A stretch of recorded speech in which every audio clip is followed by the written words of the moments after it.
Olá, pessoal, seja muito bem-vindo a essa aula, essa leitura da Lei 13.146, a lei que institui a inclusão da pessoa com deficiência ou o Estatuto da Pessoa com Deficiência. Meu nome é Maria Jerônima, espero poder te ajudar aí no seu concurso, já que em muitos concursos federais e estaduais, na maioria das vezes, se não 99%, é cobrada essa lei, já que é tão importante, né, para nossa realidade atual. Então, para quem não me conhece, para quem quer saber um pouco mais, procura lá no Instagram, Método S9 para concursos.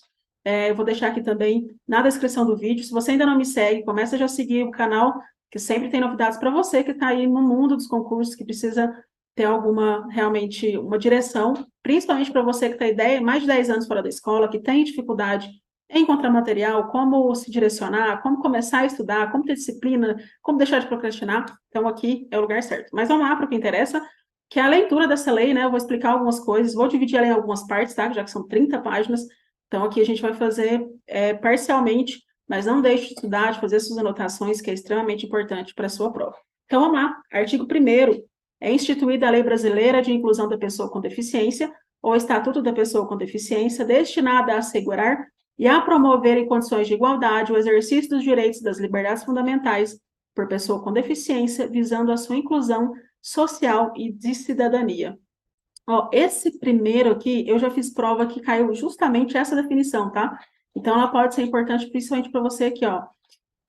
A gente sempre fala em pessoa com deficiência física. Então, nesse concurso, se eu não me, salvo engano, caiu que era físico aqui. Então, não tem, tá? Então, é pessoa com deficiência. Estatuto da pessoa com deficiência. Então, aqui ele é destinado a assegurar e promover condições de igualdade. Então, fica um pouco atento a essa definição aqui, que pode ser bem importante. Então, sempre anota aí o artigo 1º, para que você tenha consciência. Nunca é decorar, tá, pessoal? Porque vocês têm uma montanha de exercícios aí para fazer, de coisas para ler, mas é realmente para que você lembre-se bem. Eu sempre falei que essa lei é a lei mais gostosa que eu tinha, que eu estudava, assim, sempre estudei muito tranquila, e eu sempre me dei muito bem nas questões que caíram, que eu sempre consegui zerar, assim, realmente, sempre consegui fazer todas, justamente porque ela é de fácil entendimento, assim. Tem muito pega? Tem. Só que ela é muito boa também de se estudar. Então, eu vou passar só para os tópicos principais, tá? Alguns eu vou pular, até porque depois tem algumas atualizações que a gente pode fazer em outras aulas depois. Então, artigo 2º. Considera-se pessoa com deficiência aquela que tem impedimento de longo prazo de natureza física, mental, intelectual ou sensorial, o qual, em interação com uma ou mais barreiras, pode obstruir sua participação plena e efetiva na sociedade, em igual de condições com as demais pessoas. Outro ponto totalmente importante, tá, pessoal? Impedimento de longo prazo de natureza física. Então, as pessoas com deficiência são aquelas que têm impedimento de longo prazo, é aquela que vai ficar por anos numa cadeira de roda, por exemplo, aquelas pessoas que têm alguma situação que é da vida, que nasceu assim e vai levar para o resto da vida. Então, talvez a pessoa sofreu um acidente e ela está momentaneamente numa cadeira de rodas ou usando muletas, né, algum apoio. Então, elas não têm um impedimento de longo prazo, elas têm por um prazo determinado. É aquelas que realmente são só uma lesão momentânea, mas aquelas que têm um impedimento de longo prazo, essas sim consideram-se pessoas com deficiência. A avaliação da deficiência, quando necessária, será biopsicossocial, realizada por equipe multifuncional interdisciplinar e considerará 1. Os impedimentos nas funções e nas estruturas do corpo, os fatores socioambientais, psicológicos e pessoais, a limitação no desempenho de atividades e a restrição de participação. Isso aqui é outro ponto extremamente importante, tá, pessoal? Ela é biopsicossocial, ou seja, ela é feita por uma equipe, não é só um profissional que pode determinar que a pessoa tem uma deficiência, ela precisa de uma equipe que vai avaliar essas funções. Maria, esse ponto é importante? Olha, eu falo que nesses primeiros artigos dessa lei, todos são. Então, assim, é realmente bom a gente ler, a gente ter entendimento do que pode cair lá na sua prova. Tem muitas outras coisas lá na frente também que são informações que eu vou tentar reduzir para vocês, tá? Financiamento, carro de aluguel. Então, essas coisas a gente vai ter essa tranquilidade de fazer um pouco mais resumido, mas essas aqui são interessantes. Até porque são um pouco mais fáceis, né? Fácil de você entender, da gente realmente ter essa participação, esse entendimento, vamos dizer assim. Então, o Poder Executivo criará instrumentos para avaliação da deficiência. Terceiro, para fim de aplicação desta lei, vão ser consideradas. Então, vamos lá, o que essa equipe tem que analisar para considerar que essas pessoas têm deficiência? Acessibilidade, possibilidade e condição de alcance para utilização com segurança e autonomia de espaços, mobiliários, equipamentos urbanos, edificações, transportes, informação e comunicação, inclusive seus sistemas de tecnologia, bem como outros serviços de instalação abertos ao público, do uso público ou privado de uso coletivo, tanto na zona urbana quanto na rural, por pessoa com deficiência ou com mobilidade reduzida. Desenho universal é a concepção de produtos, ambientes, programas e serviços que serão utilizados por todas as pessoas sem deficiência de adaptação ou de projeto específico, incluindo os recursos de tecnologia assistida. E o que é tecnologia assistida? São produtos, equipamentos, dispositivos, recursos, metodologias, estratégias, práticas e serviços que objetivem promover a funcionalidade relacionada à atividade e à participação da pessoa com deficiência ou com mobilidade reduzida, visando a sua autonomia, independência, qualidade de vida e inclusão social. Barreiras, e essa aqui é um ponto extremamente bom para a prova, tá? Marca aí as barreiras, que pode ter um peguinho para você na hora da prova, eu vou te mostrar qual é. Então, o que é barreira nessa concepção? É qualquer entrave, obstáculo, atitude ou comportamento que limite ou impeça a participação social da pessoa, bem como o gozo, a fruição e exercício de seus direitos à acessibilidade, a liberdade de movimento e de expressão, de comunicação, acesso à informação, compreensão, circulação com segurança, entre outros, classificadas em. Então, as barreiras têm alguma classificação e nós temos que ficar principalmente de olho nas urbanísticas e arquitetônicas. Então, o que são barreiras urbanísticas? As existentes nas vias e nos espaços públicos e privados abertos ao público ou de uso coletivo. Barreiras arquitetônicas são existentes em edifícios públicos e privados. Então, lembra, as urbanísticas são aquelas barreiras que estão nas vias e nos espaços públicos, ok? Nas vias, nas ruas, nas calçadas. Essas são as barreiras urbanísticas. As barreiras arquitetônicas são aquelas que estão nos edifícios, quando você vai num prédio, quando você vai no correio, quando você vai no banco. Essas são barreiras arquitetônicas. Então, pegue bem essa diferença que pode aí colocar uma peguinha na sua prova e fica um pouco mais fácil se você tiver essa tranquilidade de diferença. Barreira nos transportes. As existências nos sistemas e meios de transportes. Barreiras nas comunicações e na informação. Qualquer entrave, obstáculo, atitude ou comportamento que dificulte ou impossibilite a expressão ou recebimento de mensagens e de informações por intermédio de sistemas de comunicação e de tecnologia de informação. Barreiras atitudinais, atitudes ou comportamentos que impeçam ou prejudiquem a participação social da pessoa com deficiência, igualdade de condições e oportunidades com as demais pessoas. E barreiras tecnológicas, as que dificultam ou impedem o acesso da pessoa com deficiência à tecnologia. Então, agora, continuando, então, a gente acaba aqui a classificação das barreiras e nós vamos para a comunicação. A comunicação é toda forma de interação do cidadão que abrange, entre outras, as línguas, inclusive a língua brasileira de sinais, a visualizações de texto, o braille, o sistema de sinalização ou comunicação tátil, os caracteres ampliados, os dispositivos multimídias, assim como a linguagem simples, escrita e oral, os sistemas auditivos e os meios de voz digitalizados e os modos, meios e formatos aumentativos e alternativos de comunicação, incluindo as tecnologias da informação e das comunicações. Aqui nós temos ainda as adaptações razoáveis, que são aquelas que têm ajustes necessários e adequados que não acarretem ônus desproporcional ou indevido. Aquele que você tem que colocar, por exemplo, rampa, né? Então, são adaptações fáceis e razoáveis dentro de um estabelecimento. Elementos de urbanização, qualquer componente de obras de urbanização, tais como a referência de pavimentação, saneamento, escaneamento para esgotos, distribuição de energia, gás, iluminação público. Então, esses também são elementos de urbanização, por isso que eu passar mais rápido, porque eles não são tão interessantes, a pessoa. Então, vamos focar realmente naquilo que é bom para a sua prova. Mobiliário urbano, então, conjunto de objetos existentes nas vias e nos espaços públicos. Beleza, então, aqueles que estão, né, aquelas que estão, não, deu branco aqui, nas vias e nos espaços públicos. O que é uma pessoa com mobilidade reduzida? Aquela que tenha, por qualquer motivo, dificuldade de movimentação permanente ou temporária, gerando redução efetiva na mobilidade, da flexibilidade, da coordenação motora ou da percepção, incluindo idoso, gestante, lactante, pessoa com criança de colo e obeso. Então, pessoas com deficiência, com mobilidade reduzida, quando a gente vai lá no banco, lembra que tem aquela plaquinha, ou nos ônibus também, né? Então, aquelas pessoas que têm a mobilidade reduzida, aquela que tem dificuldade de movimentação, seja porque ela é idosa, ela é gestante, lactante, pessoa com criança de colo ou obeso. Residências inclusivas, unidades de oferta de serviço de acolhimento no Sistema Único de Assistência Social, localizadas em áreas residenciais da comunidade, com estruturas adequadas, que possam contar com apoio psicossocial para atendimento das necessidades das pessoas acolhidas. Moradia para a vida independente de pessoa com deficiência, atendente pessoal. Então, vamos lá, isso aqui também é interessante a gente ver, que é a diferença de atendente pessoal para acompanhante, tá? Atendente pessoal, pessoa, membro ou não da família, que com ou sem remuneração assiste ou presta cuidados básicos e essenciais à pessoa com deficiência nos exercícios das suas atividades diárias, excluídas as técnicas ou os procedimentos identificados como profissões legalmente estabelecidas.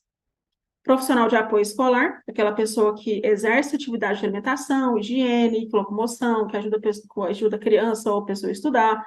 Então, esse é um profissional de apoio escolar. E o acompanhante, aquele que acompanha a pessoa com deficiência, podendo ou não desempenhar as funções de atendente pessoal. Então, vamos lá.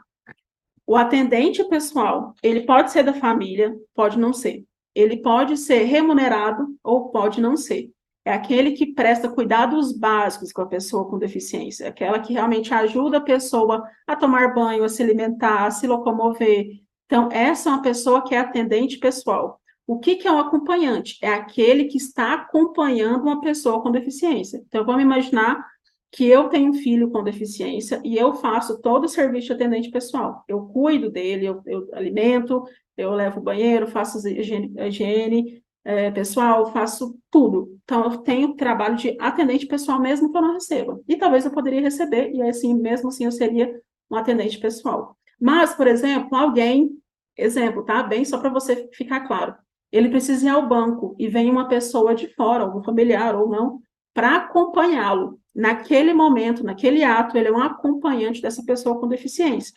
Então, ele pode também ser o atendente pessoal. Então, por exemplo, eu sou atendente pessoal do meu filho. Se eu levá-lo ao banco, além de atendente pessoal, eu também, naquele momento, sou acompanhante. Então, eu sou acompanhante ao médico, acompanhante no banco, ou outros tipos de serviço. Então, lembre dessa característica, tá? Então, o acompanhante é aquele que acompanha a pessoa com deficiência. O atendente pessoal é aquele que assiste e presta cuidados básicos e essenciais para aquela pessoa. Então, coloque isso aí, porque tem muita questão, muita mesmo. Assim, quanto mais vocês pensarem, mais questões tem. Assim, é muita coisa em relação a essa diferença, tá? Então, desse ponto aqui que a gente leu até agora, o que eu destacaria para você? As barreiras, né, das arquitetônicas e urbanísticas, prestem atenção, e a diferença entre atendente pessoal e acompanhante. Essas são sempre questões, assim, de muitas dúvidas, então fica de olho aí, que pode ser realmente uma facilidade para você e uma vantagem em relação aos seus concorrentes, hein? Então, vamos lá, da igualdade e da não discriminação. Toda pessoa com deficiência tem direito à igualdade de oportunidades com as demais pessoas, não sofrerá nenhuma espécie de discriminação. Considera-se discriminação em razão da deficiência toda forma de distinção, restrição ou exclusão por ação ou omissão que tenha o propósito ou efeito de prejudicar, impedir ou anular o reconhecimento ou exercício dos direitos e das liberdades fundamentais de pessoas com deficiência, incluindo a recusa de adaptações razoáveis e de fornecimento de tecnologias assistivas. Então, observe bastante essa questão aqui, o que pode ser uma discriminação em razão de deficiência. Então, essa aqui é uma questão importante, é bom de se prestar atenção, mas não precisa, pode anotar aí do lado, fique sempre atento, né, porque é uma forma, o que é, né, faz com que a pessoa sofra uma discriminação por deficiência, mas tem outros pontos aqui que eu também quero deixar bem destacado para você estudar para a sua prova. A pessoa com deficiência não está obrigada à fruição de direitos dos benefícios recorrentes da ação afirmativa.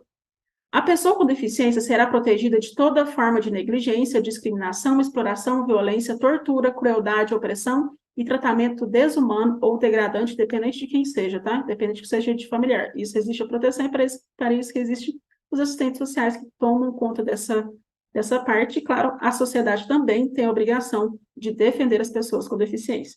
Para os fins de proteção mencionados no caput desse artigo, são considerados especialmente vulneráveis a criança, o adolescente, a mulher ou idoso com deficiência. A deficiência não afeta a plena capacidade civil da pessoa, inclusive para. Então, a pessoa com deficiência, ela deixa, alguns direitos ela mantém mesmo ela tendo deficiência, né? Então, as pessoas às vezes têm preconceito ou acham que não se pode fazer, mas o código está aqui, o estatuto está aqui justamente para defender que eles têm plena capacidade civil, que é casar-se e construir união estável, exercer direitos sexuais e reprodutivos, exercer o direito de decidir sobre o número de filhos e de ter acesso a informações adequadas sobre reprodução e planejamento familiar, conservar sua fertilidade, sendo vedada a esterilização compulsória. Então, é proibido, tá, fazer esse tipo de esterilização aqui para que não tenha filho, que seja obrigatório. Então, observe bastante isso aqui é um ponto interessante. Exercer o direito à família, convivência familiar e comunitária, e exercer o direito à guarda, à tutela, à curatela e à adoção. Isso aqui é um ponto importante, já fiz um concurso que caiu assim, mas não tinha adoção. Então, essa era a questão errada, porque não tinha a palavra adoção. Como adotante ou adotando em igualdade de oportunidades com as demais pessoas. Então, a deficiência não afeta a plena capacidade civil. Então, pode cair na formação para você, dependendo se você estiver fazendo CESP, que é sim ou não, né? Certo ou errado, pode falar, a deficiência afeta a plena capacidade da pessoa civil, da pessoa com deficiência? Não. Elas têm direitos, inclusive, de casar, ter filho, é vedada, proibida a esterilização compulsória ou esterilização obrigatória, né? Forçada. Sétimo, é dever de todos comunicar à autoridade competente qualquer forma de ameaça ou de violação aos direitos de pessoas com deficiência. Então, lembra que eu falei? Assistentes sociais estão aí para tomar cuidado, mas é obrigação da sociedade em si também tomar cuidado quando uma pessoa está tendo a violação dos seus direitos, né, da pessoa com deficiência. Então, você viu, talvez, um pai, uma mãe, uma família que tem maus tratos, é dever nosso denunciar. E oitavo, é dever do Estado, da sociedade e da família assegurar a pessoa com deficiência, com prioridade, a efetivação dos direitos referentes à vida, à saúde, à sexualidade, à paternidade, à maternidade, à alimentação, à habitação e educação, à profissionalização, ao trabalho, à previdência social, à habilitação e reabilitação, ao transporte, à acessibilidade, à cultura, ao desporto, ao turismo, ao lazer, à informação, à comunicação, aos avanços científicos e tecnológicos, a dignidade, o respeito, a liberdade, a convivência familiar comunitária, entre outros decorrentes da Constituição Federal, da Convenção sobre os Direitos de Pessoas com Deficiência, de seu protocolo facultativo e das leis e de outras normas que garantem seu bem-estar social e econômico. Então, aqui a gente vai para os atendimentos prioritários, que é uma matéria maravilhosa, muito boa mesmo, mas como o vídeo vai ficar grande, eu não gosto de vídeo muito grande, porque dá tempo de você anotar, revisar e aprender um pouco mais. Então, fique de olho aqui no canal, que a gente vai ter a continuidade dessa lei, mas, a princípio, dá uma lidinha aí, anota os pontos principais, a gente se vê na próxima aula, e qualquer dúvida, é só deixar aqui nos comentários, e se você ainda não me segue aqui no canal, comece a seguir e passe para os amigos que estão precisando estudar também, que eu tenho certeza que vai te ajudar muito. A gente se vê na próxima aula. Tchau, tchau. Olá, pessoal, seja muito bem-vindo a mais uma aula aqui da Lei 13.146, pessoas com deficiência, então, o Estatuto da Pessoa com Deficiência, né? Então, a gente parou na última aula. Quem não assistiu, volta aqui no canal, que tem a primeira aula, do primeiro artigo ao 8º. Eu vou dar continuidade aqui a partir do 9º. Então, tem algumas informações que são importantes para vocês. Então, se você ainda não segue o canal, começa a seguir aqui. Vai ter sempre atualizações, leituras, explicações, coisas que podem utilizar aí como macete para sua prova, independente de qual concurso. A gente sabe que concursos estaduais e federais, na maioria das vezes, ou grande parte das vezes, a Lei 13.146 está presente. É importante a gente saber até como cidadão, né? Então, é extremamente importante para você que talvez conhece alguma pessoa, ou vai passar por uma situação como você né? Então, é bem interessante que você saiba os seus direitos.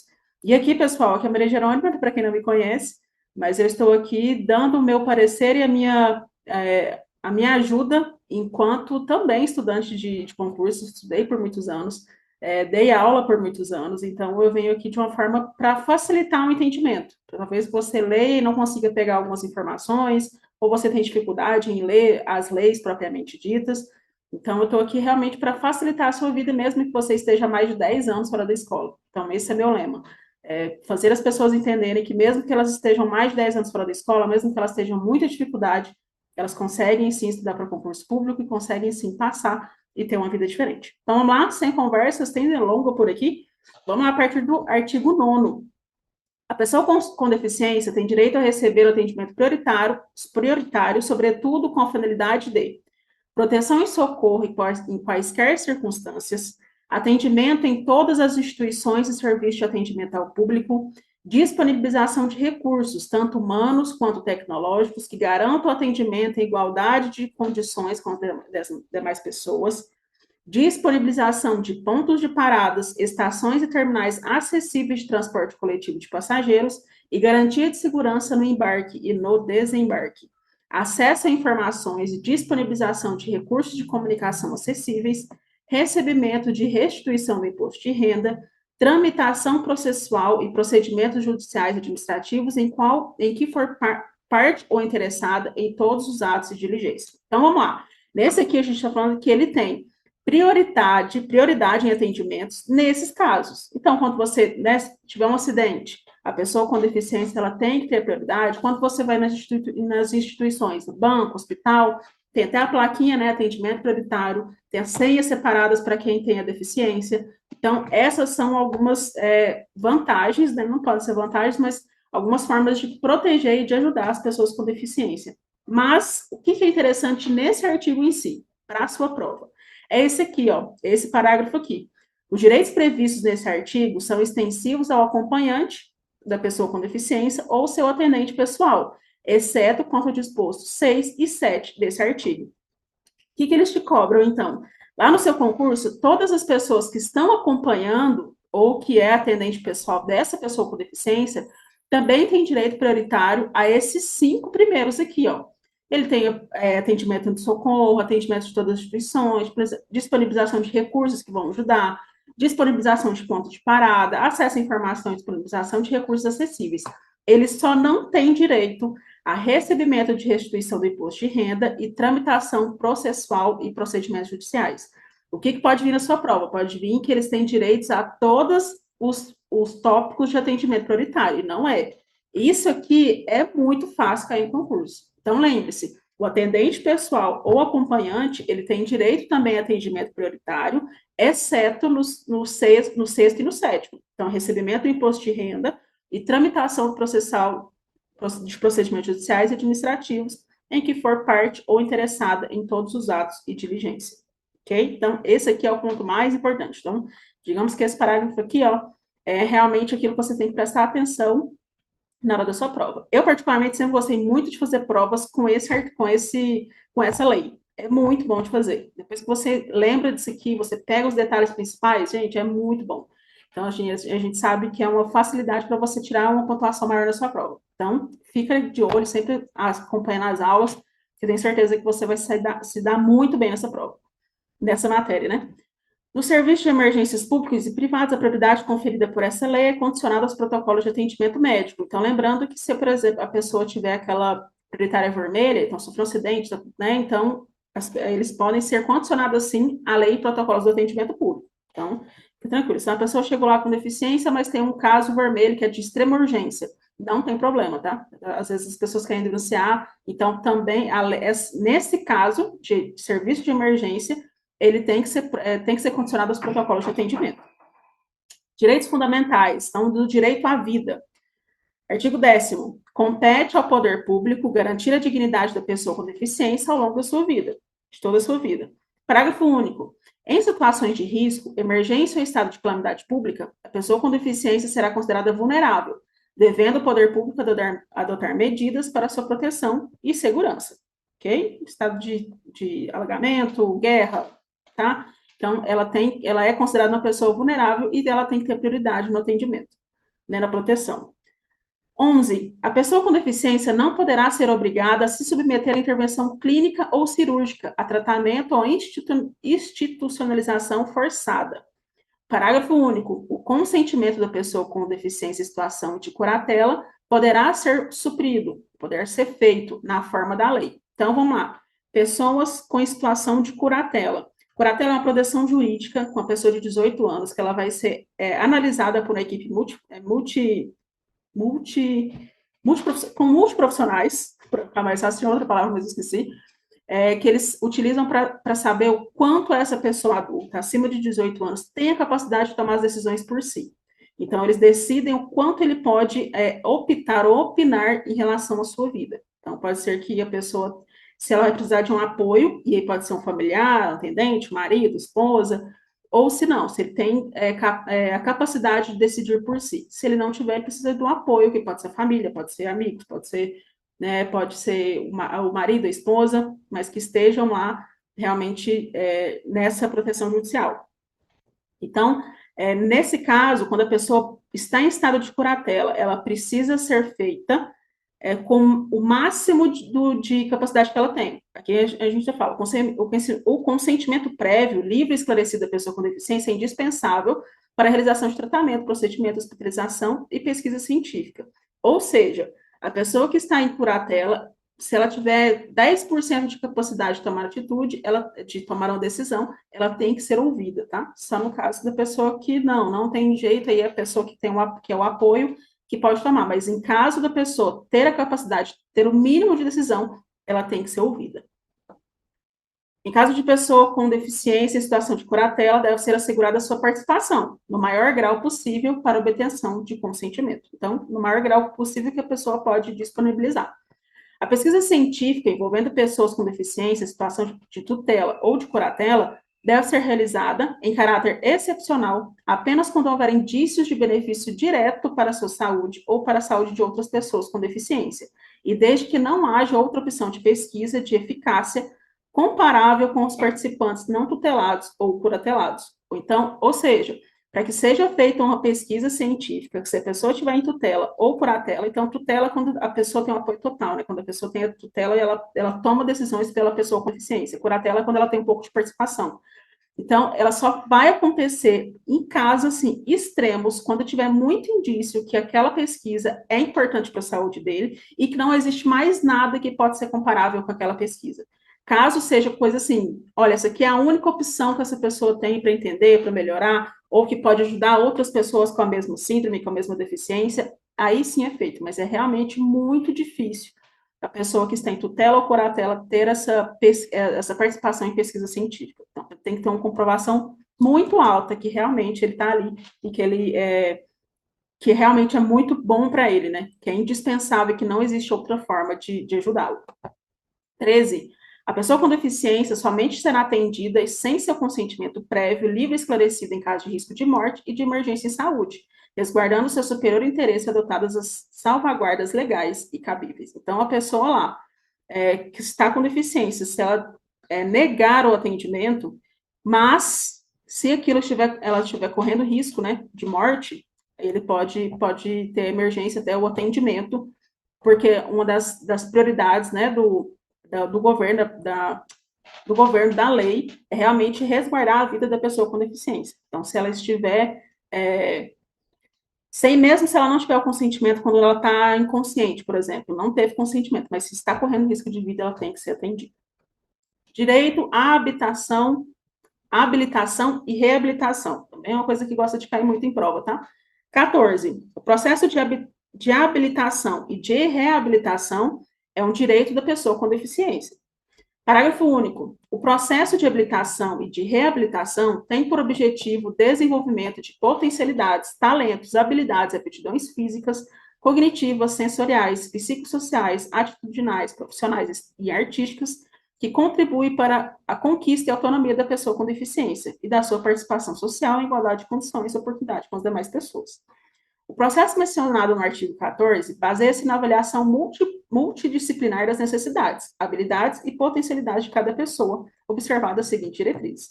Então, quando eu falo aqui que o processo de habilitação e de reabilitação é um direito da pessoa, eles são resguardados através dessas diretrizes aqui, ó.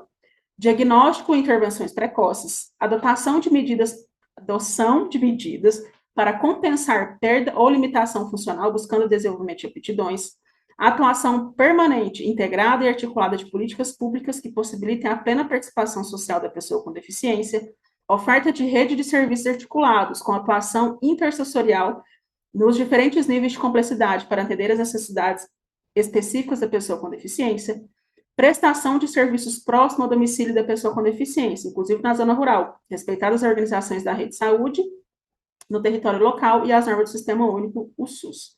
Então, aqui, pessoal, pessoa com habilitação e reabilitação. Então, vamos imaginar que a pessoa nasceu com deficiência, então ela tem uma habilitação, ela tem que se habituar a como vai ser a vida dela.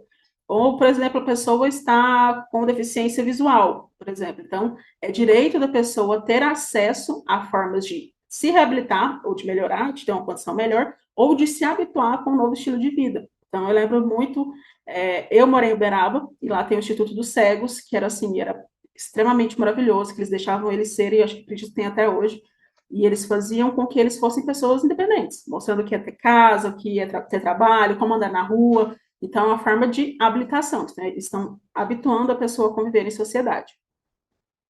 Os programas e serviços de habilitação e reabilitação com pessoa com deficiência são garantidos. Então, o que é garantido para eles?